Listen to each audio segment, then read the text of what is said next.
So the fifth critical choice I made was to embrace my boundless capacity to love.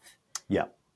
Now, when you used the words accumulation of choices in one of your latest episodes, podcast, No Bullshit Leadership podcast, what hit me so hard for me is that the four choices I made before this fifth one, I had to go through my own journey. I wasn't ready or prepared or willing to start with the fifth. But Absolutely. other people can. They could just start right off the bat with choosing to give love and to receive love. But I couldn't until I accumulated those other choices, and they prepared me for this.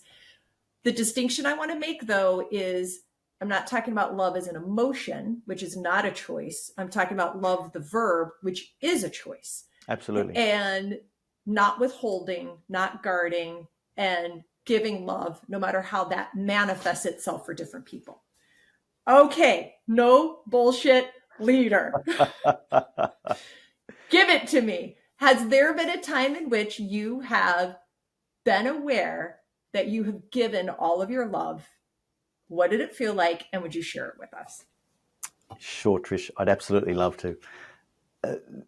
I think my experience is very similar to yours in terms of the fact that I couldn't have done that had I not gone through the journey that I had in terms of learning to trust myself, understanding how the dynamics work between myself and other people, knowing that I was solid internally. I don't think I was in that position. And you've got to go through that. Now, the business that we're running now is all about giving love. This is what it's about. So yes, it's leadership. Yes, it's leadership on the hard edge, which is results-driven leadership, not fluffy leadership. And the way love plays into this is, I think about this every time I step on a stage. I have to think about this beforehand. I think about, am I going out there to impress, or am I going out there to give love? Am I going out there to connect and make people better? And it sounds weird to say this, but it's such an important shift in terms of how I turn up when I step onto the stage.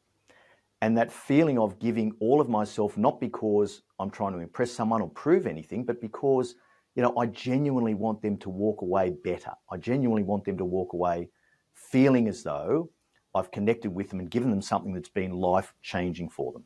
And so you can't do that, or I can't do that, without having this real deep underlying sense of love. And, when I think about people in our community, I do some weird shit, Trish. You're going to love this, right? So when someone follows me on LinkedIn, or someone connects with me on LinkedIn for the first time, I actually click on their profile. And if they've got a profile photo there, I go and look at it. And I just look at their face and I just go, it's really nice to have you in my community. I wonder who you are. And I look at their background and I look at their face and I go, you look like a really nice person. I just hope that, you get everything you want in life. And I just have this moment to connect. And it sounds stupid because it's a LinkedIn profile, right?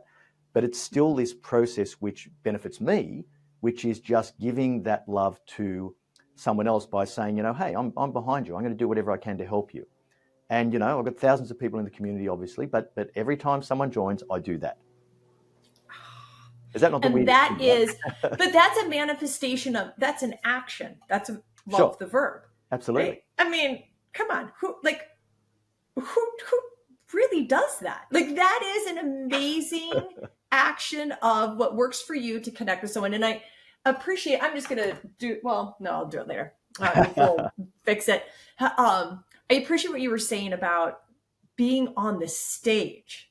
Because that's got to be, that is actually probably a hard, yet in the moment decision of putting the super ego aside, which is hard, right? We're professional speakers. You go in there, you don't want to bomb, you want to be great, you want to perform, you want to entertain, whatever that is. But in fact, the way that you do that is what you just said, is expressing and giving love through you're showing up for them, not for you. Absolutely. And this does feed back into this virtuous circle of habits and disciplines as well, Trish, because as my high performance coach says to me, you never know when someone's going to need you to be your best. So she just says, you've got to constantly be thinking about, when you're making your choices every day, are you at your best? Are you being your best for other people? Because you never know when someone's going to need you to be your best. And this is true every time I sit down to record a podcast. Same deal. People are going to need me to be my best today. I've got to bring everything I can to it. So now let me just flip it to the other side, which is there a time in which you feel guarded or that you withhold giving all of that love? And if so, just why? These days, not so much, Trish. I think in my corporate life, for sure. Yeah. I don't know. I don't very often say I'm really terrible at something, but when it comes to industrial relations and dealing with labor unions, I was terrible. I just had no tolerance for it. I couldn't stand the lack of integrity and the shenanigans. And look, they're not all like that, don't get me wrong, but we dealt with some pretty hard industrial left-wing unions there in Australia when I was in industries like mining and energy and transportation. So these were very difficult interactions to have.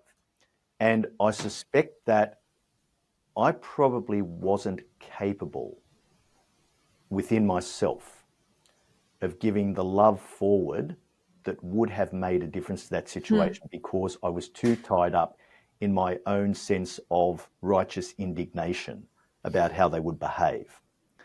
And I sort of wonder occasionally, not very often because I've got plenty to wonder about, but I do wonder occasionally whether that would have been different if I had been in a position where I was strong enough and impartial and balanced and centered enough to give that love in that situation as well. Because, you can feel what people are emanating in terms of energy when they walk into a room. And I have no doubt I walked in there and they've gone, look at this arrogant bastard. You know what I mean? Like, I have no doubt that that's what they thought. And they're probably well justified for that. So I think that's probably one time where I've not been able to give love, whether I withheld it consciously or subconsciously, probably subconsciously. But, it was never a good outcome. And not for them, not for me. And it was adversarial, as it had always been for hundreds of years, in these sorts of interactions. And I wasn't able to change that. And that's just the way it went. But, it'd be interesting if I went back now and tried it, see what happens. Yeah. I swear, you're not going to, right?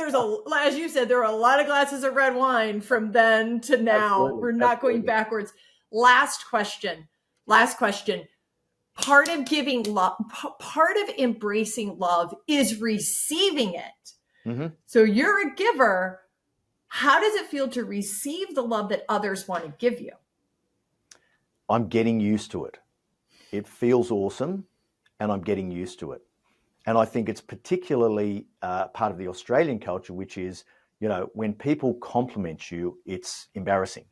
It's not something where you say, oh, that's really awesome. I'm going to sit in this and enjoy the compliment and thank the person. It's a case of, no, it was nothing really. So this is part of Australian culture as much as anything else. And the ability to actually accept that when people, send emails and direct messages and things like that to say, your content's really changed my life. Just with, stalking people on LinkedIn, I sit back and I really try and absorb that. And I really try and say, I'm so glad I was able to help you. I really love that this has been something that you can do. And I accept that and really take it on board now. And so it just makes me a much more relaxed and better person, I think, because I don't have that tension of resistance that I perhaps used to have. And that still comes hard to me. There's some times where I just go, oh, that wasn't one of my better points today, or something like that. So I'm always quick to discard something. But I'm consciously thinking about how to actually draw that love in. And of course, with the people around me, I spend my time with people who I know there is that bond of love, even if it's just a sort of like a relatively close friend, where there's that bond of love, which has, mutual appreciation, mutual respect, and that relaxation of, I'm going to let you see who I am.